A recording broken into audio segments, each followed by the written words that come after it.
The concept of the shot on the hook is to make the point heavy.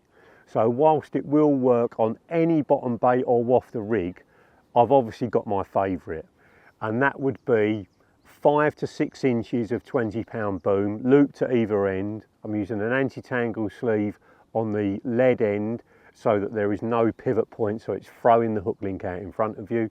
Less than halfway down it, just to fold it out flat, is a bit of putty.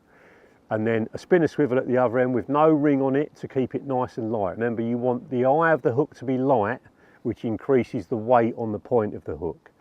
And then either a D-rig kicker, or, as I've tied at the moment, just a hair on the top of the hook, exiting the hook roughly opposite the barb, whether the barb is there or not.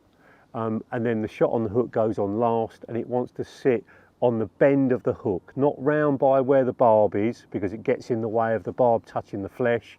It needs to be right on the end to make that whole part of the hook heavy, so it turns instantly. Test it in your hand and you'll find it's turning over really quickly. A straight pointed hook will help.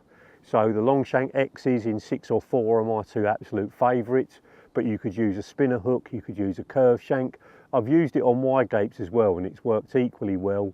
That is the situation for sort of weedy lakes or if it's very, very snaggy, but open water fishing, I always use a straight pointed hook.